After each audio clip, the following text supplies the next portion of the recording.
Buenos días, bienvenido a su programa radial Ánimo. Soy la abogada Lady Campos, transmitiendo en vivo desde Canadá. Como todos los martes, les damos las gracias por estar con nosotros en este programa radial. El tema de hoy se llama La cicatriz del abuso en la mujer. Espero que Dios les bendiga mucho con esta conferencia de teología. Y nuestra cita bíblica va a ser Filipenses 1:6 y dice la palabra de Dios: estando persuadido de esto, de que el que comenzó en vosotros la buena obra, la perfeccionará hasta el día de Jesucristo. Esta cita bíblica se refiere a la epístola de Pablo a los filipenses. Vamos a introducir el programa con parte de la historia y de la geografía. Los filipenses estaban establecidos en Filipos, que es una ciudad griega de Macedonia, donde Pablo estableció una iglesia. Este es el contexto histórico y geográfico, como les había comentado. Y Filipos recibió su nombre de Felipe II de Macedonia, que fue el padre de Alejandro el Grande. En esta cita bíblica, la palabra la perfeccionará significa que cuando Dios comienza una obra de salvación en una persona, Él termina y perfecciona esa obra. Apunta a la seguridad eterna del cristiano en la obra de salvación. Entonces, como les comentaba, es necesario confiar en Dios para sanar las cicatrices en el abuso sexual. Recordando que el tema se llama La cicatriz del abuso en la mujer y la cita bíblica es Filipenses 1:6 en este programa radial llamado Ánimo. Una vez que introducimos el tema, manifestamos que durante el tiempo que he trabajado con víctimas del delito, como ustedes saben, por el favor de Dios, he estado trabajando con víctimas del delito desde hace muchos años. Y tanto yo como Don Wilson, en su artículo de fecha abril 17 del 2019, coincidimos en percibir que las mujeres víctimas de este delito consideran que sus cicatrices son únicas y sienten y reaccionan a lo siguiente. Número 1. Vean las reacciones de las mujeres que son víctimas del abuso sexual. Número 1. Sienten confusión acerca de lo que era normal. Número 2. Las personas abusadas avanzan en la vida con mecanismos de defensa. Siempre están a la defensiva. Número 3. Batallan, se esconden y mantienen a las personas a distancias extremas. Número 4. Sienten temor a ser heridas nuevamente. Repito, estamos viendo las reacciones de las mujeres víctimas de este delito, de abuso sexual. 5. Otra reacción. Permanecen en un letargo en la edad adulta. 6. Si está casada, le es difícil responder a la intimidad. 7. Le temen a la sumisión bíblica porque tienen miedo de perder el control. 8. Se sienten destruidas. Y 9. A pesar de que alardean de su sexo, se sienten como objetos sexuales. Número 10. Son promiscuas o, en los extremos, muy religiosas, porque no entienden el evangelio y ellas están viviendo por obras, porque no han sido liberadas o no han sido salvadas. Por eso es que son muy religiosas y están buscando siempre hacer obras. Número 11. Otras responden a su abuso con ansiedad, depresión o autodesprecio. Número 12. Las mujeres con abuso sexual también tienen una reacción de temor a la intimidad.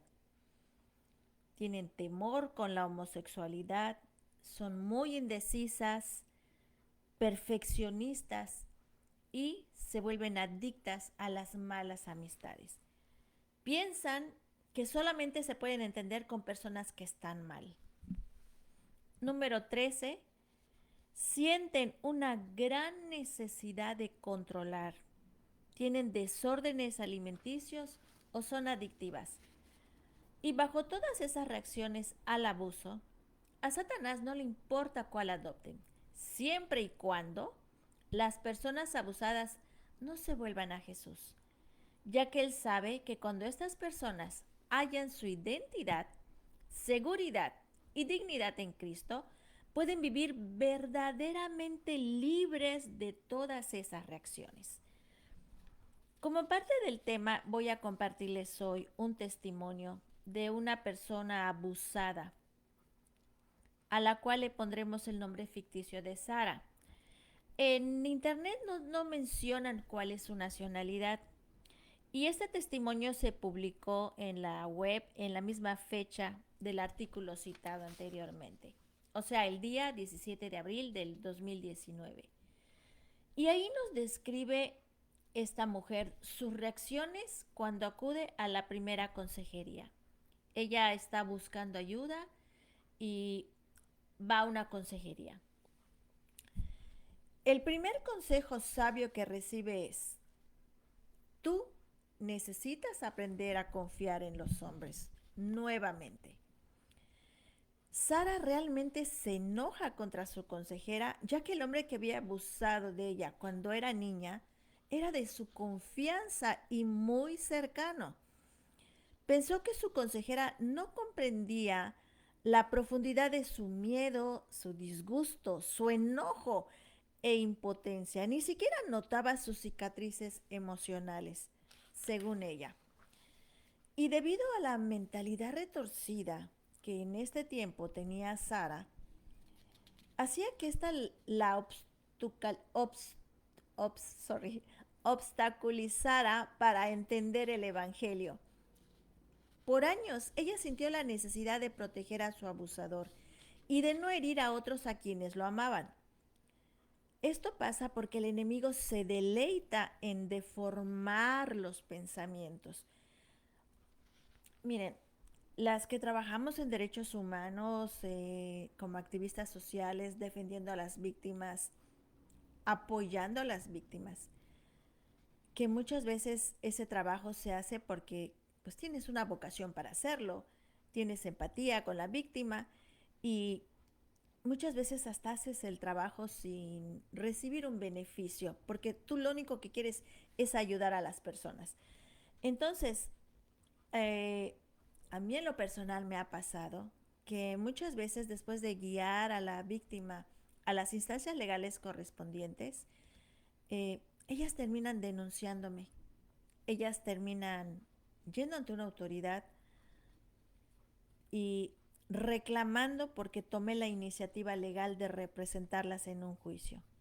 Muchas veces pasa esto cuando la madre es la cómplice del abusador. Y recuerdo un caso que conocí de una menor que había sido abusada por su padre, pero la mamá era cómplice. Y bueno, se le guió a hacer lo justo, que era denunciar a su agresor ante una autoridad. Esta niña tenía muchos problemas físicos, además no solamente tenía heridas en su alma, sino tenía heridas físicas. Y pues iba muy bien, estuvo, ¿cómo se llama? Declarando la verdad, se estuvo integrando la investigación, pero cuando sale la orden de aprehensión, como acabamos de decir, ella de repente, porque tienen la mentalidad retorcida, y lo digo con mucho respeto, porque es de entenderse que tengan esa mentalidad debido a los tantos años de abuso y a todas las confusiones que ellas tienen. Entonces ella pensaba de que estaba lastimando al agresor. Y se le venían ideas encontradas, se acordaba de cuántas veces el agresor la apoyó, que cuántas veces la mantuvo, que etcétera. E incluso ella decía, si lo meten a la cárcel y también a mi mamá, que es su cómplice, ¿cómo se van a quedar mis hermanos? Y mis hermanos me van a odiar porque se van a quedar sin protección. Entonces, esos pensamientos confusos hacen que el abusador se aproveche. Y bueno, las personas que están atendiendo a las víctimas tienen que ser muy compasivas y pacientes, porque esa es una etapa que pueden pasar. A muchas no las pasan, pero la mayoría tienen esas reacciones y es de entenderse. Continuamos con el testimonio. Sara, en la secundaria, tenía pensamientos suicidas, que también es una reacción normal en las mujeres que han sido abusadas, en las personas que han sido abusadas. Se sentía sola. El abuso también distorsionó la imagen de Dios y afectó su habilidad de buscarle y de confiarle en él. Y de confiar en él. Su confianza estaba hecha añicos, añicos, pero lejos de la influencia de sus abusadores. Después de la universidad fue invitada a una jornada con Dios, fue un evento que se hizo en su universidad. Y afortunadamente, gracias a Dios, esto cambió su corazón y su vida al ponerse en las manos de Jesús.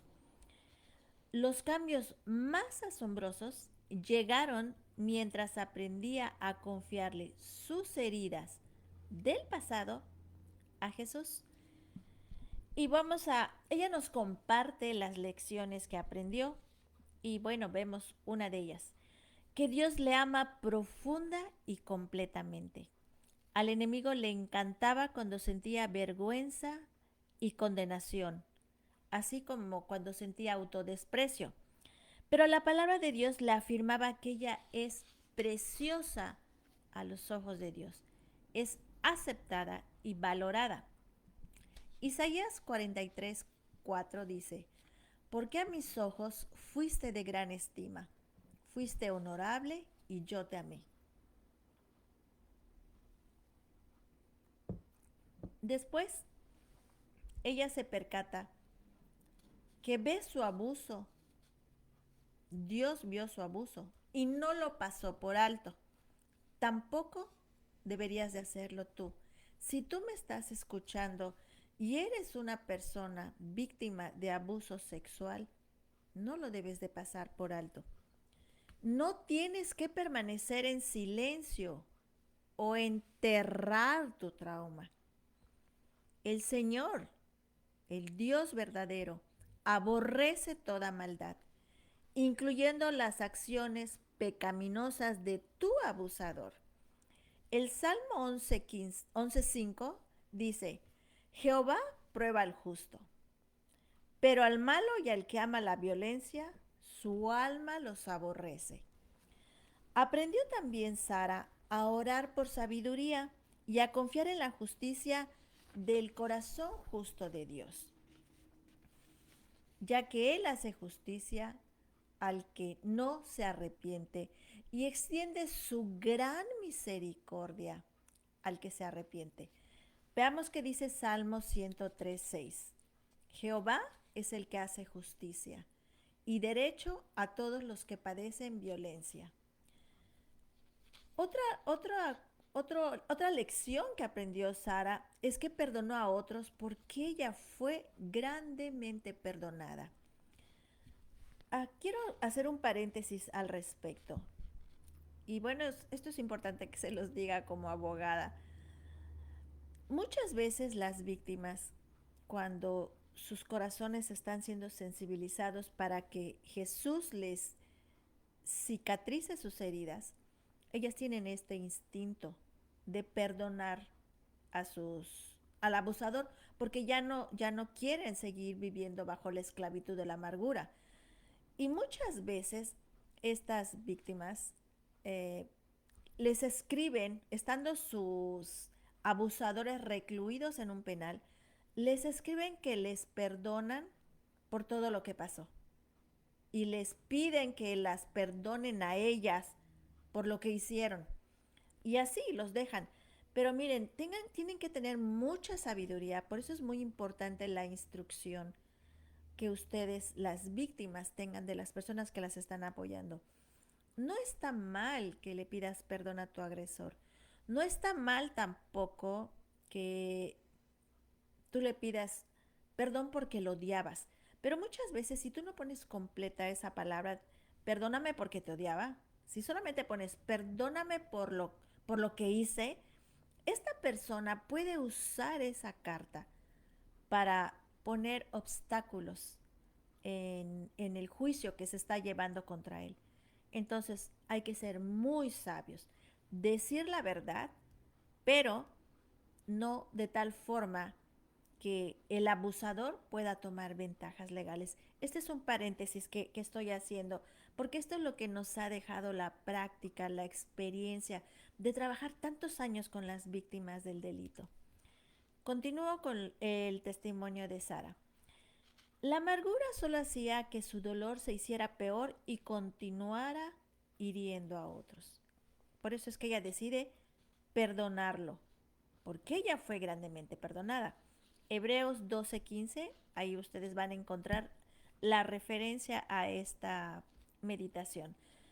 También otra cosa que aprendió Sara es que pudo orar por el cambio de corazón y arrepentimiento de su agresor para que se busque al Señor, se arrepienta de su maldad y aprenda a vivir una vida piadosa para que Dios sea glorificado. Vean la misericordia de Dios cuando nosotros hacemos su voluntad. Lucas 6:28. Otra lección aprendida es que ya no tenía que vivir en temor como una víctima. La paz y la victoria le vinieron mientras estudiaba y descansaba en quién es ella en Cristo.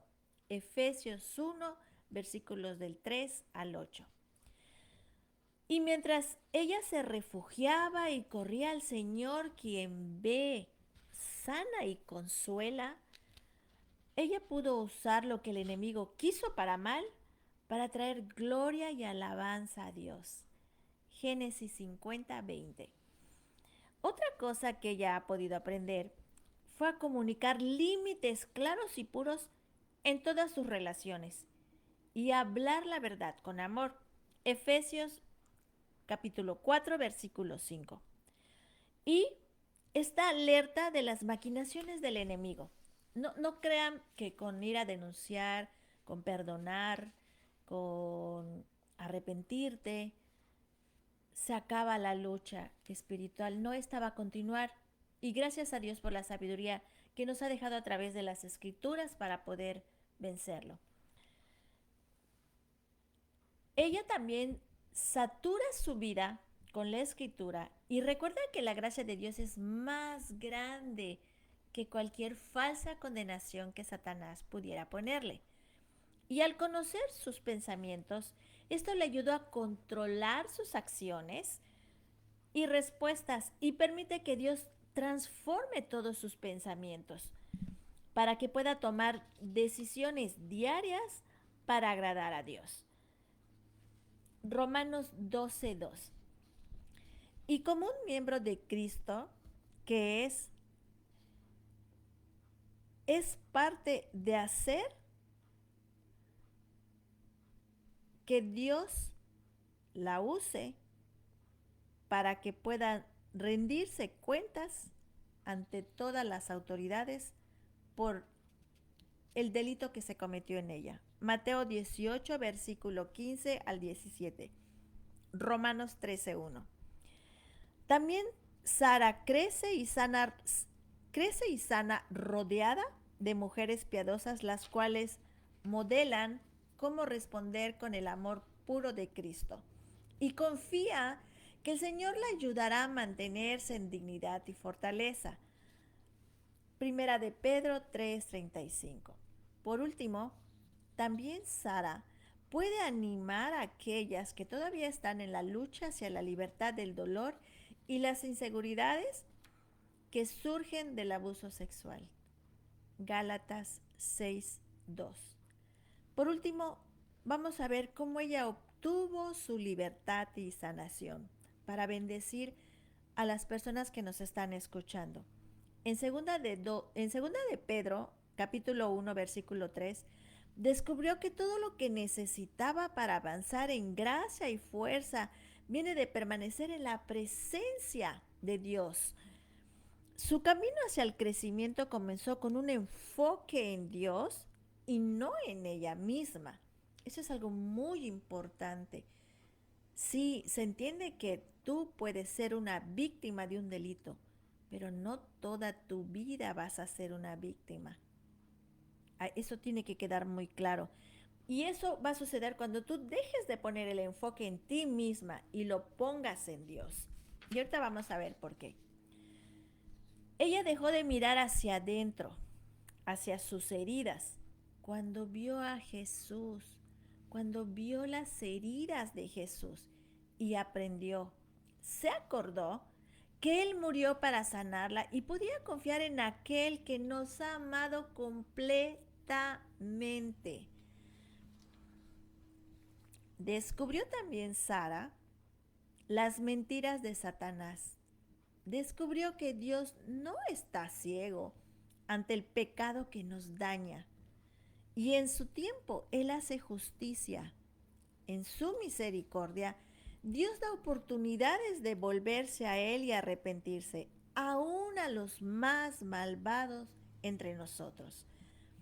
También Sara creyó que Jesús entiende el abuso. Él sufrió gran abuso. Tenemos un ejemplo con nuestro amado Jesús. Y también Jesús, además de sufrir abuso y la muerte, por darnos vida y ofrecernos esperanza para hoy y mañana. Y para lidiar en victoria en circunstancias pasadas y dolorosas. Concluyo que esta persona liberada de la esclavitud que le encadenó y mantuvo en una cárcel su corazón y mente por tantos años, hoy es libre para amar a otros sinceramente y permitir que el Señor obre en su vida y la vida de quien la agredió. Juan 10:10 dice que Jesús vino para dar vida en abundancia. Y aunque en su testimonio termina ya diciendo que a veces vive en supervivencia, cuando se permite sentirse avergonzada y en esos momentos se olvida de quién es, o más bien de quién es. Jesús llevó su vergüenza en la cruz. Ya no necesita cargar con esto en ningún momento.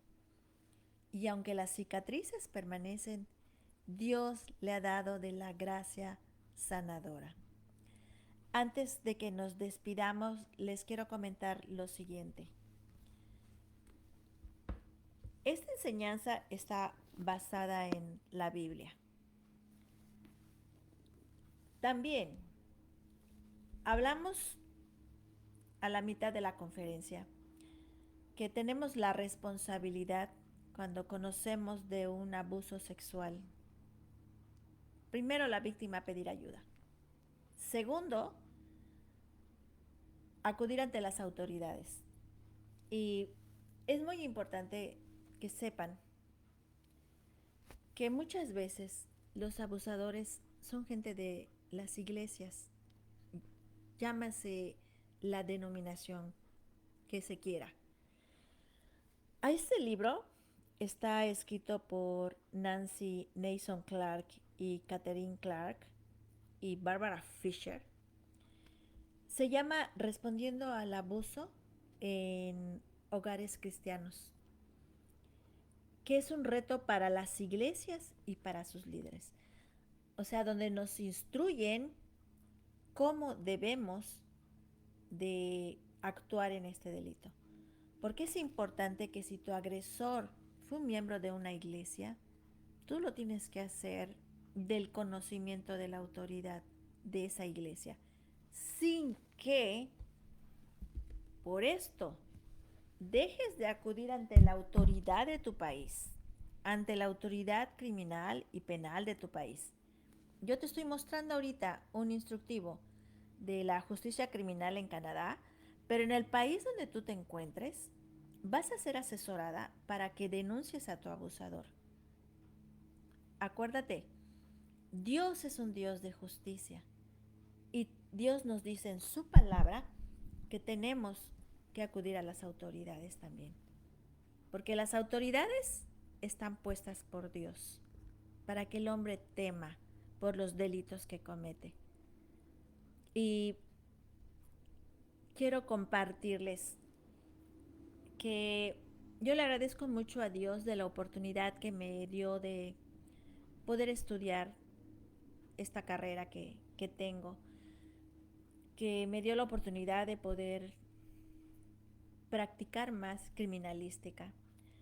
Pero antes de que yo tuviera un encuentro con Dios, eh, gracias a Dios, podía yo ayudar a las personas, a las víctimas, a que se reconcilien con las personas que las habían abusado. Cuando hablo de reconciliar me refiero a que a que se lleve el caso legalmente. Eso le quitaba un gran peso a la víctima, el hecho de hacer lo que tenía que hacer, el hecho de ver a su abusador detrás de la cárcel. Un breve paréntesis. Tuve el caso de una menor, creo que de 7 años, que había sido abusada por un maestro de su escuela. Y esta niña, cuando llegó a mi oficina y me platicó su asunto, ella estaba llena de temor. Y ella pensaba que la única forma de que se le quitara ese temor era de que se pusiera a su abusador detrás de las rejas en una cárcel.